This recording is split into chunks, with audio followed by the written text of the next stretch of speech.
जय हिंद, नमस्कार दोस्तों। कैसे हैं आप सभी? स्वागत है आप सभी का Anushka academy Udaipur YouTube channel पे। मैं आपका साथी युवर जाट लेके हाजिर हूं आप सभी के बीच में सीईटी ग्रेजुएशन लेवल का ऑफिशियली रूप से नोटिफिकेशन जारी हुआ उसकी जानकारी। इस जानकारी में अपने देखने वाले हैं सीईटी ग्रेजुएशन लेवल का जो जानकारी आया है, इसके अंदर आपको फॉर्म भरने का डेट दे दिया है और इसके अंदर कौन-कौन सी ऐसी आगामी वैकेंसी है जो आप सभी के लिए आने की बड़ी खुशखबरी दिखाई जा रही है, वो कौन-कौन सी भर्तियां होगी। तो इस भर्तियों के बारे में भी चर्चा करेंगे। इसके अंदर सीईटी के अंदर सिलेबस कुछ बदला नहीं है। पिछली बार लगभग 8-9 लाख विद्यार्थियों ने 8-1 लाख विद्यार्थियों ने पेपर दिया था। जैसा कि आपके आलोक राज के ट्वीट से देखा होगा कि 8-1 लाख विद्यार्थियों ने पेपर दिया था, उसमें से 4-1 लाख लगभग क्वालीफाई हुए थे टोटल में से। तो अब इस बार 2 साल बाद सीईटी फिर से करवाई जा रही है। तो इसके अंदर नियम बदल के आपका 40% और 35% वाला कर दिया है। इसके साथ साथ अब इसके अंदर 10 से 12 लाख विद्यार्थी पेपर देने वाले हैं। तो इसके अंदर कितने विद्यार्थी पास करने का उन्होंने बोला, उन्होंने कहा कि हम पेपर इस टाइप का बनाएंगे पिछले वाले सिलेबस पे ही, जो आपके लगभग 2.5 से 3 लाख विद्यार्थी पास हो पाएंगे। तो आपको 2.5-3 लाख विद्यार्थियों के अंदर शामिल होना है। तो इसके लिए आपको क्या करना है, कैसे पढ़ाई करनी है, कौन सा वो सिलेबस है, अच्छे से पढ़ना, आपको क्या डेट है फॉर्म भरने की, तमाम ऐसी जानकारी हम उपलब्ध करवाएंगे। आप चैनल जरूर सब्सक्राइब कर दीजिए। Anushka academy Udaipur YouTube channel पे आप सभी को डेली इस टाइप का कुछ न कुछ कंटेंट देखने को मिलता है। इसके साथ साथ आपकी ऑफिशियली रूप से डेली लाइव क्लासेस वगैरह आपके लिए इस चैनल के ऊपर उपलब्ध करवाई जाती है। मोटिवेशन टाइम टू टाइम दिया जाता है। तमाम ऐसी जानकारी जो एजुकेशन के लिए काम आए वो सारी जानकारी इसके अंदर उपलब्ध होती है। तो आगे बढ़ते हैं, सारी जानकारी देखते हैं। जिसके अंदर आप देख सकते हैं ये नोटिफिकेशन आपकी ग्रेजुएशन लेवल का जो आपकी कल ही जारी हो चुका था 6/8/2024 को, जिसके अंदर आप देख सकते हैं सीईटी कॉमन एलिजिबिलिटी स्नातक स्तर 2024 का, जिसके अंदर आप देख सकते हैं इसके अंदर वैकेंसी की बात की गई है। पहली वैकेंसी होमगार्ड अधीनस्थ सेवा की, जो आपकी प्लाटून कमांडर भर्ती, बार-बार नाम दिखाया जा रहा है तो इसका मतलब आपकी प्लाटून कमांडर भर्ती बहुत जल्दी आपके लिए आने वाली है। अब इसके अंदर पिछली बार जो आपका नोटिफिकेशन जारी हुआ था उसके अंदर काफी सारे विद्यार्थियों को डाउट रहा था कि पटवारी की भर्ती इसके अंदर शामिल होगी या नहीं होगी। और पटवारी की होगी तो इसके अंदर दो टाइप के पटवारी आते हैं, जिसके अंदर एक तो आपका सिंचाई सेवा विभाग के अंदर आती है पटवारी, वो भर्ती, और दूसरी भर्ती जो आप सभी को पता है इसके अंदर आपकी भू राजस्व अभिलेख भर्ती जो आपकी आती है वो भी इसके अंदर शामिल की जाएगी। दोनों पटवारी की भर्तियां जो आपकी इसके अंदर शामिल होने वाली है। तो आप बेटेंशन हो गए, आपकी आगामी पटवारी भर्ती के एग्जाम डेट भी जारी हो चुकी है। तमाम ऐसी जानकारी आप सभी को देते रहते हैं। तो पटवारी की भर्ती इसमें शामिल है। इसके साथ साथ ग्राम सेवक को आपने देखा होगा कि भर्ती 2 साल से ज्यादा हो चुका है आए हुए, तो अब 2 साल बाद आपकी भर्ती बहुत जल्दी आपकी ग्राम सेवक की आने वाली है। ये भी इसके अंदर सीईटी में शामिल भर्ती है। छात्रावास अधीक्षक ग्रेड सेकंड की आपने जो पेपर दिया होगा अभी कुछ दिन पहले हुआ था, उसका आपने देखा होगा। उप जेलर जो आपकी जेलर की भर्ती आई हुई है उसी के रूप में उप जेलर की भर्ती आएगी। ठीक, महिला पर्यवेक्षक भर्ती जो आप सभी को पता है, और पर्यवेक्षक भर्ती, महिला पर्यवेक्षक दोनों भर्तियां इसके अंदर आएगी। और तहसील राजस्व लेखाकार जो आपकी जूनियर अकाउंटेंट वगैरह लेखाकार वगैरह आती है वो भी भर्ती इसके अंदर शामिल होगी। जिलेदार पटवारी और इसके अंदर पटवारी की भर्ती इसके अंदर शामिल होगी। ये तमाम भर्तियां इसके अंदर कनिष्ठ लेखाकार भी इसके अंदर शामिल की गई है। तमाम ऐसी भर्तियां जो आप सभी को पता है, 10 भर्तियां ऐसी मोटी-मोटी जानकारी आपको देती है कि ये भर्तियां इसके अंदर शामिल होगी। और इसके अलावा आपको ये तो स्पष्ट कर दिया है। अब इसके अंदर निर्देश जो आपके लिए दिया है परीक्षा के लिए, ये आप महत्वपूर्ण है, पढ़ना चाहो तो पढ़ सकते हो, अन्यथा कोई जरूरी ऐसी है नहीं। ताकि कोई ऐसा स्पेशली होगा तो मैं आपको दे दूंगा, कोई दिक्कत नहीं है। तो इसके अंदर आप देख सकते हैं वे सीईटी स्नातक स्तर न्यूनतम 40% अंक प्राप्त करने में विफल रहता है, तथापि अछूतित जातियों में जो एससी और एसटी आती है उन जातियों के अंदर 5% तक की शिथिलीकरण उपलब्ध रहेगा, मतलब 5% आपके लिए छूट रहेगी। ठीक है, मोटा मोटी ये बात। ऑनलाइन आवेदन की प्रक्रिया के बारे में बात करूं तो आपकी आरएसएसबी की ऑफिशियल वेबसाइट है, ये जो rsmsst.rajasthan.gov.in, इस वेबसाइट से पढ़ सकते हो, या फिर आपकी जो ऑफिशियल वेबसाइट SSOID की है sso.rajasthan.gov.in, इस वेबसाइट के माध्यम से पढ़ सकते हो। OTR के माध्यम से एक बार 500 रुपए फीस लगेगी, बार बार आपकी फीस नहीं लगती। तो सीईटी के अंदर भी आपकी कोई फीस वगैरह नहीं लगेगी। ठीक है, तो इसके अलावा मैं आपको बता दूं कि आपकी इसके अंदर फॉर्म भरने की डेट वगैरह वो भी आपको सभी को पता है। 9 तारीख से आपका स्टार्ट हो रहा है, तो परसों से आपका स्टार्ट हो जाएगा। और इसके अंदर आपका 7 तारीख जो लास्ट रखी गई है, इसके अंदर आपकी बता दो कि डॉक्यूमेंट वगैरह अपलोड करने का सारा प्रक्रिया आपको वन टाइम पासवर्ड जो आपकी OTR होगी उसी के अंदर करना है। उसके बाद इसके अंदर आपको कुछ नहीं करना पड़ेगा, सीधा फॉर्म अप्लाई हो जाएगा। और इसके अंदर OTR के अंदर जो फीस लगेगी वो 600 रुपए, 400 रुपए, 400 रुपए फीस लगेगी।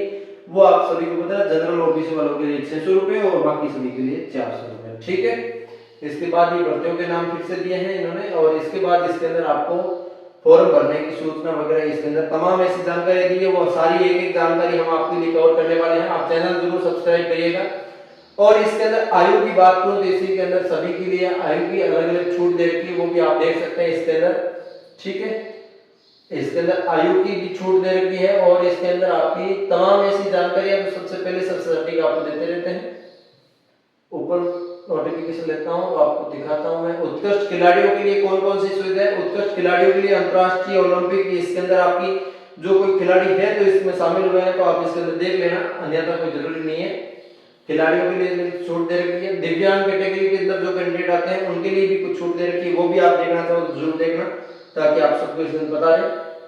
अब पात्रता शैक्षणिक योग्यता की मैं बता दूं, आपके पास 3 इयर्स की कोई भी डिग्री हो तो इसके अंदर आप अप्लाई कर सकते हैं। स्नातक या उसके समतुल्य किसी भी टाइप की डिग्री कर रखी हो तो इसके अंदर आप अप्लाई कर पाएंगे, कोई दिक्कत नहीं होगी। इसके अलावा इसके अंदर सीईटी के अंदर उपस्थित होने के लिए ये जो आपकी डिग्री होनी जरूरी है। इसके बाद आगे में भर्तियां होगी तो उसके अंदर एक सीईटी जो पात्रता के लिए मुख्य मार्ग रहेगा, जो सीईटी के पास कर पाएगा वही इसके अंदर बैठ पाएगा आगे में भर्तियों के अंदर। ठीक है, और सीईटी में बैठने के लिए आपको ग्रेजुएशन पास होना चाहिए। इसके अलावा इंडिया के अंदर कहीं पे भी है तो आप इसके अंदर फॉर्म लगा सकते हैं। आयु की बात करूं तो इसके अंदर आयु की इसके अंदर आपको छूट दे रखी है, जो आपकी काफी सारी है। समान पात्रता परीक्षा के अंदर आपकी मिनिमम आपकी 18 साल है, हाईएस्ट आपकी 40 साल होनी चाहिए। 40 साल तक आप इसके अंदर फॉर्म लगा सकते हैं। इसके अलावा इसके अंदर आपकी 5 साल, 3 साल, 2 साल को छूट मिलती है 10 साल तक की, वो इसके अंदर आप छूट प्राप्त कर पाएंगे, कोई दिक्कत नहीं। गवर्नमेंट के जितने भी रूल्स की छूट है वो आप सभी को इसके अंदर फायदा मिलेगा, कोई दिक्कत नहीं है। इसके अंदर आपकी ओटीआर करने का टाइमिंग डेट वगैरह दे दी है, स्पष्ट कर दिया है कि आपकी 9 तारीख 8 महीने 2024 से फॉर्म लगाया जाएगा, 7/9/2024 तक आप अप्लाई कर पाएंगे, रात की 12 बजे तक, कोई दिक्कत नहीं आएगी। ठीक है, इसके अलावा मैं बात करूं आपके लिए यहाँ पे, इसके अलावा आपको जो योग्यता है, जो आपकी अयोग्यता है वो आपको इसके अंदर बता दिया है कि आपको 5 ऑप्शन तो मिलेंगे इसके अंदर। उसके लिए भी आप योग्य हो सकते हो, आपने ग्रेजुएशन नहीं कर रखी तो भी योग्य हो सकते हो। इसके अंदर ऑनलाइन आवेदन किए जाने के निर्देश है कि आपकी फोटो साइन क्या होना चाहिए, और इसके अंदर एक नमूना लिया जाएगा कि आपका हैंड राइटिंग का नमूना लिया जाएगा। कुछ भी अक्षर आप इसके अंदर हाथ से लिख के फॉर्मेट में अपलोड करेंगे, फोटो खींच के कि आपने इस टाइप की हैंड राइटिंग है आपकी। और जब आप पेपर देंगे तो अब इसके अंदर कोई विद्यार्थी डमी कैंडिडेट बैठ जाता है तो उसको पकड़ने के लिए ये काम करेगा। ठीक है, इसके अलावा इसके अंदर आपकी जो आपकी फोटोग्राफ वगैरह रहेगी वो साइज 1 महीने से पुराना नहीं होना चाहिए। बाकी साइज आपकी जो आपकी 3.5 सेंटीमीटर 4.5 सेंटीमीटर हो सकती है, और जो आपकी फोटो की है न्यूनतम साइज 240 से 320 पिक्सल में रख सकते हैं, और हाईएस्ट 400 से 640 तक रख सकते हैं।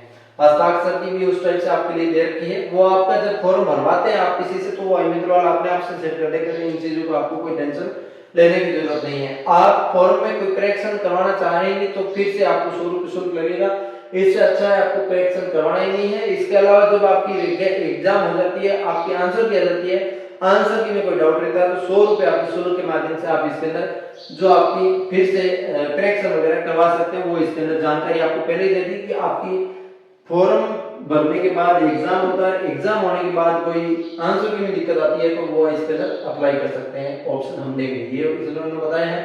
इसके अलावा ऑनलाइन आवेदन संशोधन प्रक्रिया भी इसके अंदर दी है कि आप 75 तक जो आपकी ओटीआर के अंदर कोई संशोधन करना है तो वो आप कर सकते हैं। ठीक है, इसके अलावा मैं बात करूंगा कोई भी ओटीआर के अंदर दिक्कत आ रही है तो फिर से 300 रुपए की आपको ओटीआर के अंदर करेक्शन करवाने के लगेंगे, तो इससे बार बार ओटीआर में करेक्शन के लिए बचना है, आपको ध्यान रखना मेन चीज ये है। ठीक है, अब इसके अंदर मैं ले चलता हूँ आपको, इसके अंदर जो ऑनलाइन प्रक्रिया वगैरह तमाम ऐसी जानकारी मैंने आपको दे दी। अब इसके अंदर सिलेबस परीक्षा स्कीम पे ले चलता हूँ।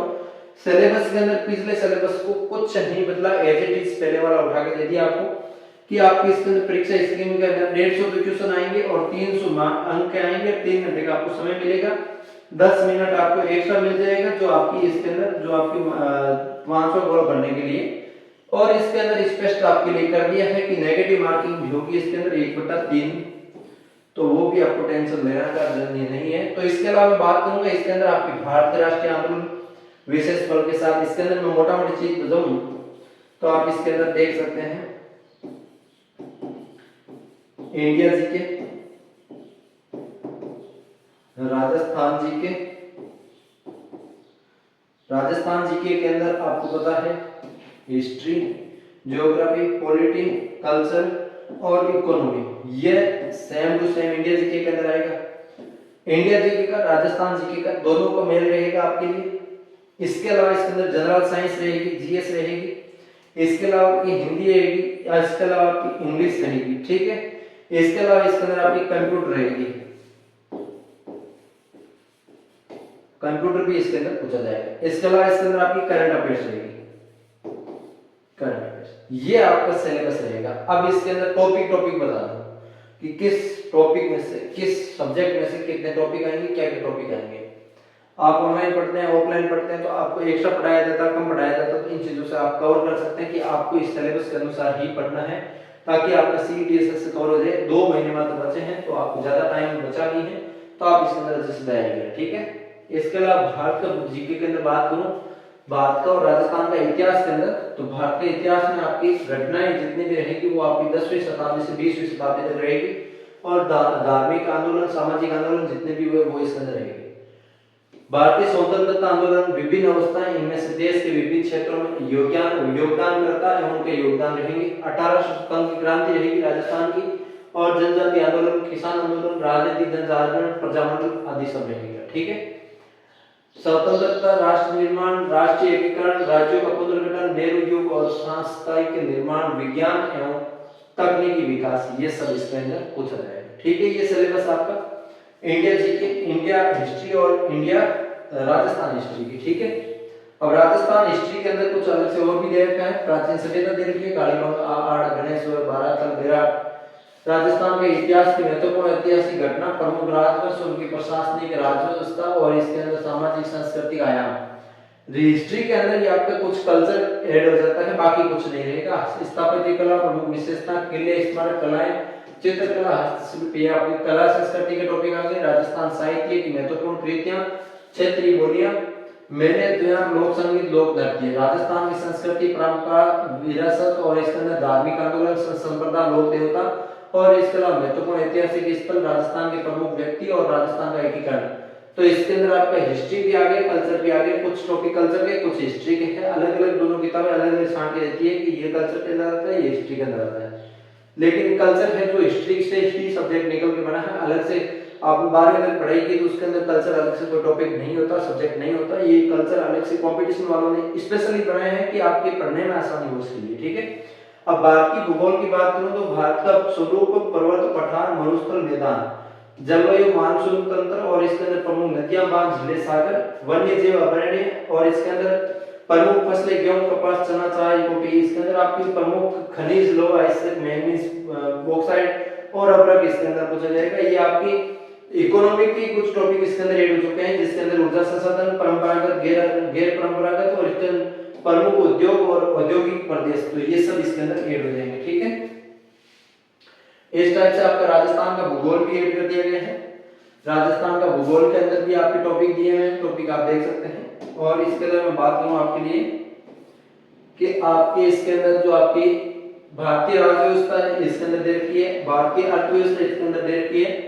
इसके अलावा राजस्थान की अर्थव्यवस्था, विज्ञान एवं सूचना प्रौद्योगिकी भी इसके अंदर आई है, और इसके अंदर आपकी रीजनिंग भी इसके अंदर पूछी गई है, जिसके अंदर आपकी marking, series analogy, figure matrix questions और इसके अंदर अल्फाबेट टेस्ट, पासिंग एंड ये जो आपका रीजनिंग के भी कुछ टॉपिक इसके अंदर देखने को मिलेंगे। ब्लड रिलेशन हो गए, कोडिंग डिकोडिंग हो गई, डायरेक्शन हो गया, seating arrangement, input output, number system, ये सब इसके अंदर आपको देखने मिलेगा, ठीक है।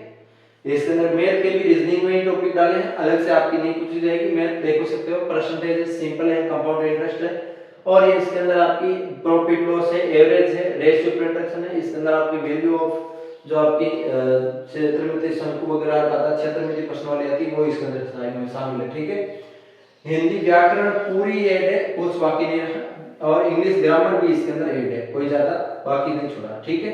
कंप्यूटर भी इसके अंदर पूछा जाएगा, और इसके अंदर करंट अफेयर्स भी राजस्थान का, भारत का और अंतरराष्ट्रीय तीनों करंट अफेयर्स पूछा जाएगा। ये इसके अंदर 5 और विकल्प भी होगा इसके अंदर एबीसीडी के रूप में आप देख सकते हो, जिसके अंदर आपको 10 मिनट एक्स्ट्रा दिया जाएगा, ये ऑप्शन भी होगा। और इसके अलावा इसके अंदर 1/3 माइनस मार्किंग पहले भी बता दी। ये तमाम ऐसी जानकारी 10 मिनट एक्स्ट्रा की सारी जानकारी मैंने आपको प्रोवाइड करवा दी। सीईटी ग्रेजुएशन के रिलेटेड जितनी भी जानकारी थी सबसे बेहतरीन तरीके से मैंने एक्सप्लेन कर दी। आपको भी कोई डाउट है तो मुझे कमेंट करके बता सकते हैं। हम मिलेंगे किसी नए सेशन के साथ, तब तक के लिए जय हिंद जय भारत।